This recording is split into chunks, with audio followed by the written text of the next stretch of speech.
आणि political science म्हणजेच इतिहास आणि नागरिकशास्त्र या पेपरमध्ये जर तुम्हाला 40 पैकी 40 मार्क हवे असतील तर तुम्ही करेक्ट व्हिडिओ पाहता.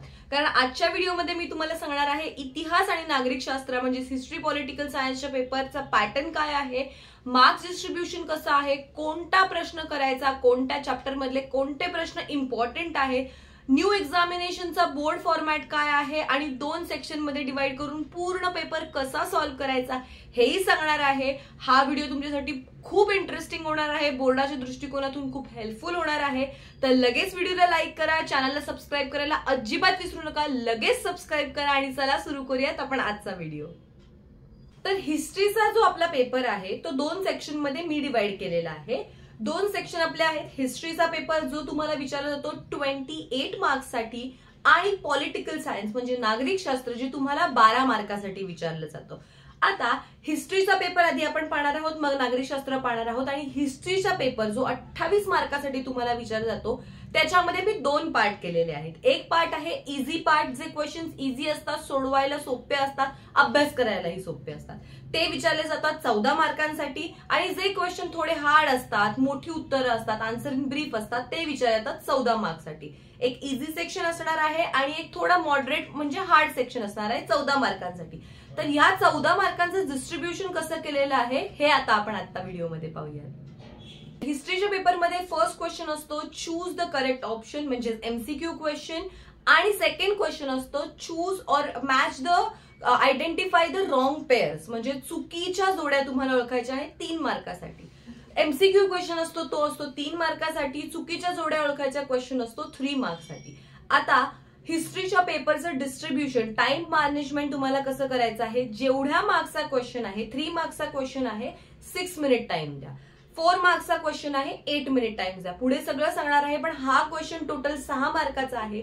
तुम्ही या क्वेश्चनसाठी 10 ते 12 मिनिटं देऊ शकता आणि या क्वेश्चनसाठी तुम्ही तुमच्या धड्याचे स्वाध्याय सॉल्व्ह करा, एक्सरसाइज सॉल्व्ह करा, एक्सरसाइज मधल्याच गोष्टी तुम्हाला विचारतात, काहीही प्रॉब्लेम येणार नाही. थर्ड क्वेश्चन तुमचा असतो डू ॲज डिरेक्टेड. तो असतो concept map, tree diagram, time line, history अशा प्रकारचे डू ॲज डिरेक्टेड वाले क्वेश्चन जे तुमच्या टेक्स्टबुक मध्ये ऑलरेडी प्रेझेंट आहे. ट्री डायग्राम वाला क्वेश्चन असेल किंवा टाइम लाईन वाला क्वेश्चन असेल किंवा कॉन्सेप्ट मॅप त्याच्यामध्ये विचारले जातील असे क्वेश्चन तुमच्या एक्सरसाइज मध्ये प्रेझेंट आहेत हिस्ट्रीच्या बुकमध्ये, ते क्वेश्चन करा. 4 मार्क्ससाठी हा क्वेश्चन विचारला जातो. तुम्ही या क्वेश्चनला 8 मिनिट टाइम देऊ शकता अँड फॉर दॅट तुम्हाला हा क्वेश्चन टेक्स्टबुक मधून विचारला जात आहे, त्यामुळे प्रॅक्टिस तुम्ही टेक्स्टबुक मधून करू शकता.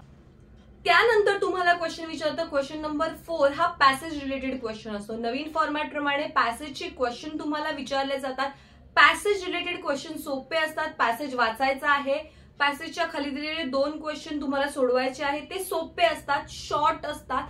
एक क्वेश्चन थोडा मोठा असतो ज्याचा आन्सर तुम्हाला 4 to 5 लाईन्स मध्ये लिहायचा असतो, तो 2 मार्कासाठी विचारला जातो.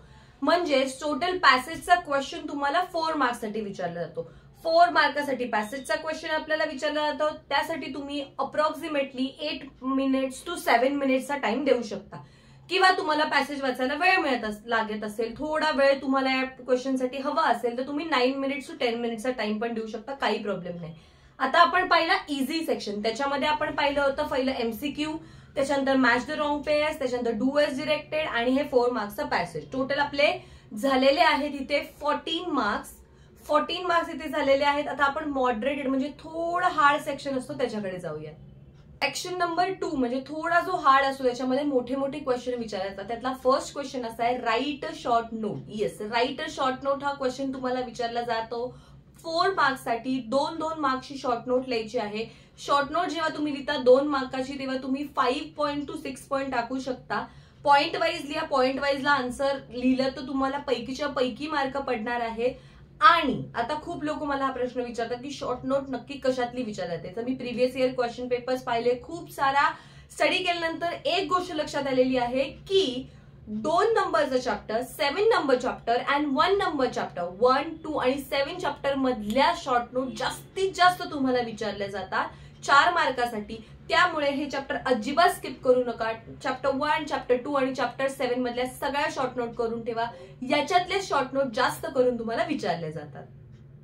आता तुम्हाला क्वेश्चन विचारला जातो तो म्हणजे गिव्ह द रिझन और गिव्ह रिझन टाइप एक क्वेश्चन दिसतो. कारणे स्पष्ट करा असा क्वेश्चन असतो 4 मार्कासाठी, ज्याच्यामध्ये 2 प्रश्न तुम्हाला सोडवायचे आहे. 4 मार्काचा प्रश्न आहे म्हणजे 8 मिनिट टाइम तुम्ही यासाठी देऊ शकता, काहीही प्रॉब्लेम नाही. धड्याखालचे सगळे प्रश्न करून ठेवा, या प्रश्नासाठी कोणताही प्रश्न तुम्हाला विचारला जाऊ शकतो. Answer the following in detail. Last question तुम्हाला विचारला जातो 6 मार्क्ससाठी, 3 मार्क्ससाठी ईच असतो. एक डिटेलमध्ये आन्सर लिहायचा आहे. Chapter number 1, chapter number 2, chapter number 7 आणि चॅप्टर नंबर 9. 1, 2, 7, 9 ह्या चॅप्टर मधला हे क्वेश्चन खूप विचारले जातात. म्हणजेच हे चॅप्टर तुम्हाला स्किप करायचे नाहीये. आन्सर इन द ब्रीफ मध्ये 3 मार्क्सच्या क्वेश्चन मध्ये तुम्हाला 6 to 7 पॉइंट्स मध्ये आन्सर लिहायचा आहे. प्रश्न 6 मार्काचा आहे, त्यामुळे तुम्ही त्याला 10 ते 12 मिनिटं टाइम टोटल देऊ शकता. मॉडरेट सेक्शन मध्ये आपण 3 सेक्शन पाहिले. एक म्हणजे गिव्ह रिझन वाला होता, एक शॉर्ट नोट द्यायची होती आणि आन्सर इन द ब्रीफ होतो. हे 14 मार्क्स तुमचे झाले आणि वरचे आपण इझी सेक्शन मध्ये पाहिलेले 14 मार्क्स झाले. टोटल 28 मार्क्स तुमच्या हिस्ट्रीच्या पेपरसाठी आहेत आणि हे 28 मार्क्सचं मार्क्स डिस्ट्रीब्युशन कोणते चॅप्टर करायचे आपण पाहिलेलं आहे. आता आपण पाहणार आहोत पॉलिटिकल सायन्स म्हणजेच नागरिक शास्त्राचा पेपर कसा सॉल्व्ह करायचा, या सेक्शनसाठी किती मार्क्स आहेत आणि तुम्ही कसा सॉल्व्ह करू शकता.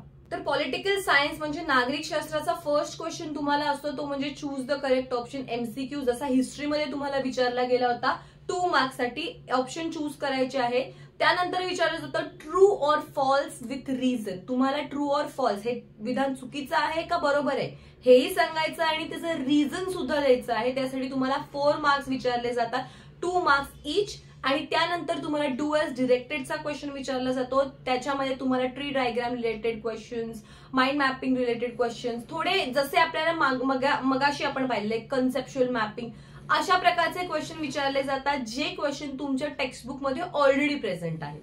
तो विचारला जातो एक प्रश्न 2 मार्कासाठी. सो 2 मार्क आणि मधले 4 मार्क.